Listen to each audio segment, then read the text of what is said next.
Vestibulinė sistema yra pati svarbiausia sensorinė sistema žmogaus organizme. Jeigu mes įsivaizduojam, kad centrinė nervų sistema, jinai reguliuoja visą žmogaus kūną, mūsų emocijas, veiksmus, jausmus ir visą kitą. Tai vestibulinė sistema užima patį pagrindinį pagrindą šitoj centriniai nervų sistemai ir reguliuoja viską, kaip mes jaučiamės ir kaip veikiame aplinkoje. Vestibulinė sistema susijusi su keletu labai svarbių aspektų. Pirmiausia, su mūsų motorika, judesio pasikeitimu, mūsų judėjimu erdvėje, mūsų judesio kitimu, tai yra ar mes einame tiesiai, ar norim padaryti kažkokį tai lenkiamąjį judesį, ar mes norime tiesiog atlikti kažkokią tai veiklą gulimoj padėty, pavyzdžiui, plaukimas, ar mes norime važiuoti dviračiu ir taip toliau. Tai vestibulinė sistema atlieka patį svarbiausią darbą, tai yra reguliuoja visą žmogaus kūno mechanizmą.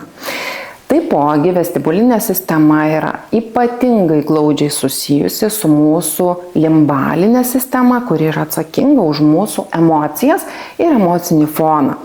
Dėl to, jeigu vestibulinė sistema yra šiek tiek jautresnė, patiria tam tikrų iššūkių, tai ir žmogaus emocijos bus labilesnės, jis gali greičiau tiesiog susijaudinti, susinervuoti, gali tiesiog būti labiau įsitempęs, tiesiog jausmingesnis ir netgi paprastos situacijos gali tiesiog išvesti iš pusiausvyros.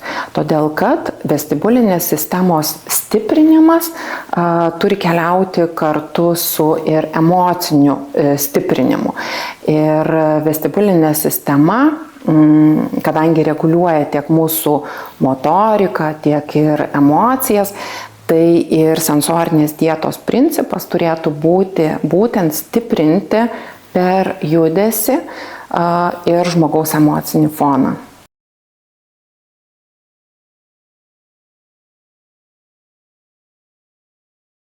Šiaip visos sistemos yra labai svarbios, ar ne?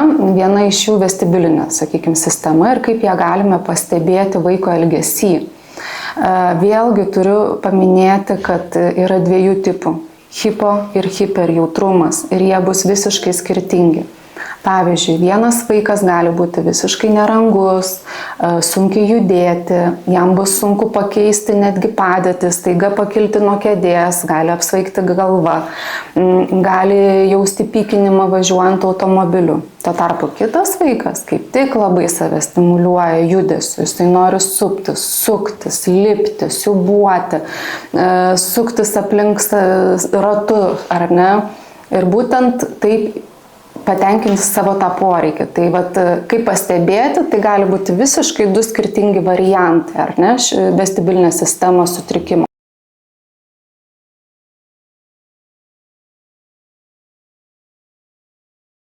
Tada stebime, kad vaiko ne tik kalba vėluoja, bet jis galbūt yra itin aktyvus, neramus, nepavyksta sukoncentruoti dėmesio tiek, kiek norėtųsi, tarkim, kiek tai galėtų padaryti bendraamžiai.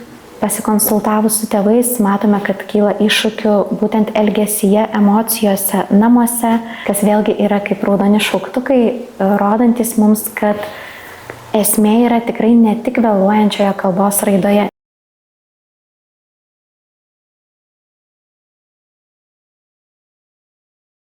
Vestibulinė sistema, ką mes matom, kineziterapeutai,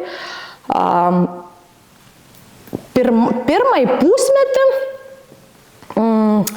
mums, sakykime, tokie signalai stebimi, mes pastebim, kai vaikiukui reikia iš gulimos ant pilvo padėties kilti į keturpėsčią padėtį. Ir mes matom, kad, sakykime, 8 mėnesiai, 9 mėnesiai jam neišeina.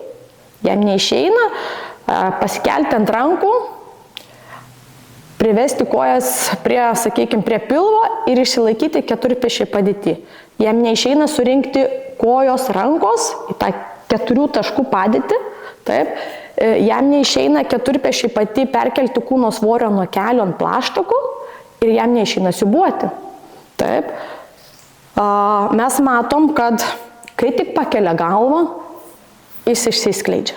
Jam neišeina surinkti savęs, tai būtent ta vestibulinė sistema, jinai atsakinga už koordinaciją, judesių koordinaciją, padėties jutimą erdvėje ir tam vaikiukui neišeina savęs surinkti, neišeina savęs pajausti.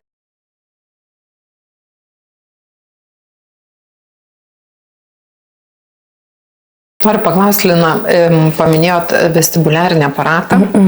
Jis dažniausiai susijęs labai su ta emocijom, kurios atsiranda pliūpsniais ir atrodo jų labai daug yra.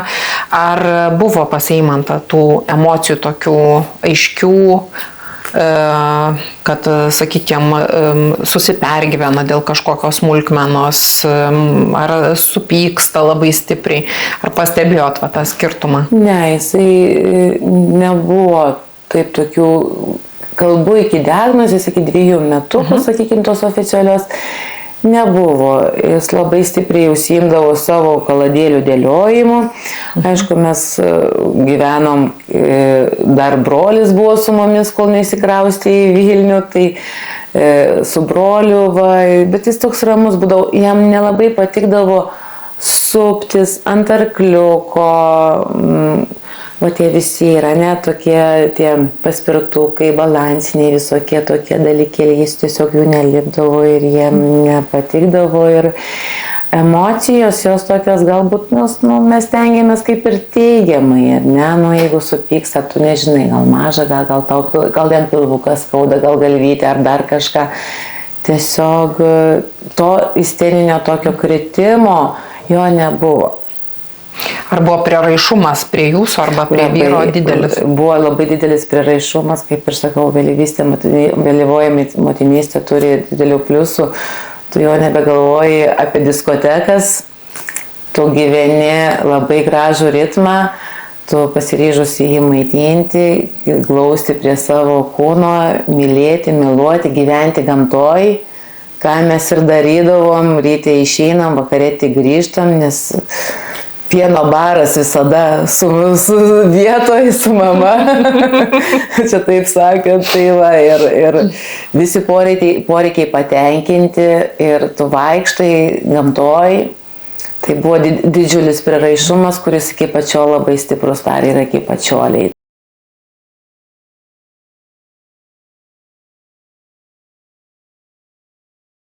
Tai labai svarbu yra išsiaiškinti vaiko būtent sensorinius iššūkius, nes pagal tai mes galėsime parinkti ir priemonės ir pritaikyti aplinką, nes ir apie tai turim kalbėti, ir aplinkos pritaikymą, ar ne? Na, sakykime, vaikas labai vizualiai, ar ne, vizualinė jo yra labai dirglus, tai jau stengiamės ir mūsų mokykloje, kurdami naujas klases, netgi savo kabinetą kurdama, labai galvojau, kad būtų kuo mažesnis tas vizualinis triukšmas vadinamas, ar ne, kad būtų kuo mažiau blaškiklių vaikui. Tai bet, kai mes išsiaiškinam vaiko poreikį, ar ne, tuos sensorinius jo iššūkius, tada mes tikslingai galime parinkti ir priemonės, ir pritaikyti aplinką.